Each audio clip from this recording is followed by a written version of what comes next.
సర్వీసులను నిలిపివేసేందుకు వెళ్లిన విద్యుత్ అధికారులను ఆక్వా రైతులు అడ్డుకున్న సంఘటన కాకినాడ జిల్లా పెదపూడి మండలం ఏపీ త్రయంలో చోటు చేసుకుంది. ఈ సందర్భంగా బాధిత ఆక్వా రైతులు మీడియాతో మాట్లాడుతూ ఏపీ త్రయంలో సుమారు 1000 ఎకరాల్లో జరుగుతున్న ఆక్వా సాగు విద్యుత్ శాఖ అధికారుల తీరు వల్ల తీవ్ర సంక్షోభాన్ని ఎదుర్కోవడం జరుగుతుందని అన్నారు.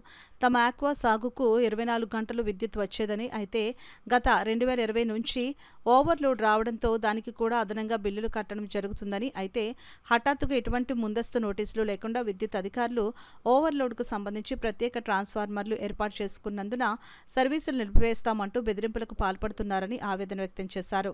1 గంట విద్యుత్ లేకపోతే కోట్లలో తమకు నష్టం వాటిల్లే ప్రమాదం ఉందని వాపోయారు. జిల్లా అధికారులు, ప్రజాప్రతినిధులు ఆక్వా రైతుల యొక్క ఆవేదనను అర్థం చేసుకుని సమస్యను పరిష్కరించాలని వారు కోరారు. లేకుంటే ఆక్వా రైతులు అందరికీ ఆత్మహత్యలే శరణ్యమని విచారం వ్యక్తం చేశారు. కార్యక్రమంలో అధిక సంఖ్యలో ఆక్వా రైతులు పాల్గొన్నారు. ఎడిషనల్ అమౌంట్ కట్టారు కదా, ట్రాన్స్ఫార్మర్లు వేసేసుకోండి, మీరు ఇమీడియట్గా వేసుకోకపోతే మీరు లైన్లు కట్ చేస్తామని చెప్పి మాకు అక్కడి నుంచి సీఎం ఆఫీస్ నుంచి వచ్చింది, ఇక్కడి నుంచి వచ్చిందని ఫోన్ చెప్పి మమ్మల్ని బెదిరించి 3 సంవత్సరాల నుంచి మామూలుగా కల్చర్లో అసలు నానా బాధలు పడుతున్నాం, నష్టపోతున్నాం. అదేవిధంగా మళ్ళీ మాకు మొన్న లాస్ట్ 2 years నుంచి జగన్ గారి ప్రభుత్వం ఏమో రూపనర్ కరెంట్ ఇచ్చిందండి. రూపనర్ కరెంట్ ఇచ్చి మీకు మళ్ళీ ఏంటంటే రూపనర్ కరెంట్ ఇచ్చారు కదని మేము సంతోషం లేకుండానే చేశారు. ఏమన్నారు, మీకు కరెంటు సబ్సిడీ లేదు, మీరు మళ్ళీ కట్టేసుకోవాలని చెప్పారు. అలాగే నేను ఒక్క రైతునే 1,26,00,000 ఎక్స్ట్రా కట్టానండి. నా బిల్లుతో సహా ప్రూఫ్తో సహా పక్కాగా ఉన్నాం. అలాగే చాలామంది చిన్న రైతులు కూడా మీకు సబ్సిడీలు లేవు, మీరు అమౌంట్ కట్టేయండి, కట్టేసిన తర్వాత మళ్ళీ మీకు రిటర్న్ అమౌంట్ వచ్చేస్తుందని అయ్యి మమ్మల్ని చాలా ఇబ్బందులు పెట్టారు, చాలా ఇదిగా చేశారు. కట్టాం.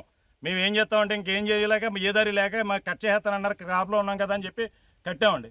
అలాగే ఇప్పుడు వచ్చేసి ఒక 15 మంది ఏళ్ళలో 28 మీరింటికి వెళ్ళిపోండి, మీరు కట్ చేసేయండి అని చెప్పి మాకు సీఎండి నుంచి మాకు ఆర్డర్స్ వచ్చినాయి, మీరు తీసేయండి అంటే మేము ఇమీడియట్గా మేము వచ్చి ఇక్కడ రైతులు వచ్చి మేము నానా ఇబ్బంది పడుతున్నాం. ఇంకా మాకు ఏంటంటే ఏ మార్గం లేదండి, ఇంకా మాకు సావే శరణం ఇంకా ఉంది. ఎందుకంటే కల్చర్ పొజిషన్ అయితే అలా బాగోలేదండి. ఇప్పుడు వీళ్ళు వచ్చి ఒక్కో ట్రాన్స్ఫార్మర్కి 7 లక్షలు కట్టేయండి, మేము వేసేస్తాం, ట్రాన్స్ఫార్మర్ వేసేస్తాం, కట్టేయండి అన్న పదమే తప్ప రైతు ఎలాగున్నాడని ఏమీ చూడలేదు. ఆ సీఎం ఆఫీస్ గురించి అక్కడి నుంచి మాకు ఇన్ఫామ్ వచ్చింది, మీరు కట్టేయండి, ఇంక ఇదే పదం తప్ప మాకు లేదు. దాని చర్య తీసుకునండి, మమ్మల్ని కొంత రక్షించేలా చూస్తే మేము బతుకుంటాం, లేదంటే మాకు సావే చరణ్యం తప్ప. వేయించుకోలేదు కనుక మేము ఈరోజు కట్ చేసేస్తున్నాం, కనెక్షన్లు కట్ చేసేస్తున్నాం. అలాగని సుమారుగా ఒక 15 మంది ఏఈలు ఎలక్ట్రికల్ డిపార్ట్మెంట్ వచ్చి ఉన్నారు. కాకపోతే ఒకటి, మాకు ఎప్పుడు కూడా నోటీస్ ఇవ్వడం జరగలేదు. మేము ఒకటే అడిగాం, ఏమంటే మాకు ఎప్పుడైనా నోటీస్ ఇచ్చి మా దగ్గర మీరు అక్నాలజ్మెంట్ తీసుకున్నారా అని అడిగాం. లేదండి వాట్సాప్ పెట్టామన్నారు. వాట్సాప్ ఎంతవరకు చూస్తారో, ఎంతమంది చూస్తారో ఎంతమందికి తెలుసు రైతులకి, అది వారు గమనించలేదు. మేము ఒక్కటే అడిగాం, ఏమండి మేము దొంగ కరెంట్ కాల్చలేదు, మీరు 10 మంది 20 మంది వచ్చి అన్ఎక్స్పెక్టెడ్గా వచ్చి మీరు లైన్లు కట్ చేసేనకి ఇవాళ కల్చర్ ఉన్నది, మీరు కట్ చేసి వెళ్ళిపోతే సుమారుగా చిన్న రైతుకి 50 లక్షల నుంచి పెద్ద రైతుకి 2 కోట్ల రూపాయల వరకు రొయ్యలు చెరువుల్లో ఉన్నాయి. మీరు కరెంట్ కట్ చేస్తే ఇవాళ 1 గంటలో మొత్తం పూర్తిగా నష్టం జరుగుద్ది. అప్పుడు ఎవరు బాధ్యులని అడిగాం మేము. ఎవరు బాధ్యులని అడిగితే వారు సమాధానం చెప్పలేక మా పై ఆఫీసర్లకు తెలియజేస్తామండి మేము. అలాగని వారు వెనుదిరగడం జరిగింది. మాకు కనీసం ఇన్ఫర్మేషన్ లేదు. మేము డిపాజిట్ల రూపంలో 2021 నుంచి 20 వరకు, ఇప్పటి వరకు 24 వరకు కూడా డిపాజిట్ల రూపంలో ఒకే ట్రాన్స్ఫార్మర్కి 2-3 దఫాలుగా ఓవర్లోడ్ కట్టున్నాం. అప్పుడే మీరు ఓవర్లోడ్ కడుతున్నారు కానీ ట్రాన్స్ఫార్మర్ మీరు లోడ్ పెంచుకోండి లేకపోతే కట్ చేస్తామని ఉంటే అప్పుడే మేము డిసిషన్ తీసుకుందాం. ఈ ఓవర్లోడ్ పెరిగినాక కూడా సుమారుగా 2-3 కారణాలు ఉన్నాయండి.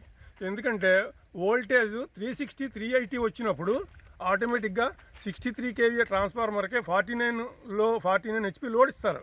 కానీ ఆ 49 HP లోడ్ కూడా 360, 380 వోల్టేజ్ వచ్చినప్పుడు ఆటోమేటిక్గా 60-65కి వెళ్ళిపోద్ది. 60-65 HP మేము వాడుకున్నట్టుగా చూపిస్తుంది. కానీ దాన్ని ఏమీ పరిగణనలోకి తీసుకోకుండా ఎలక్ట్రికల్ డిపార్ట్మెంట్ వారు మీరు ఓవర్లోడ్ కాల్చారు, ఓవర్లోడ్ కట్టేసాం. మేము అలాగే కట్టేసాం, ఇప్పటివరకు కట్టేసినా. కానీ ఈరోజు వచ్చి మళ్ళీ దానికి సరిపడగా ట్రాన్స్ఫార్మర్లు వేసుకోండి, ట్రాన్స్ఫార్మర్లు లేకపోతే మేము లైన్లు కట్ చేస్తూ ఉంటాం. ఎంతవరకు సమంజసం అది ఎంతవరకు న్యాయం? దేశానికి రైతే వెన్నెముక అన్నారు.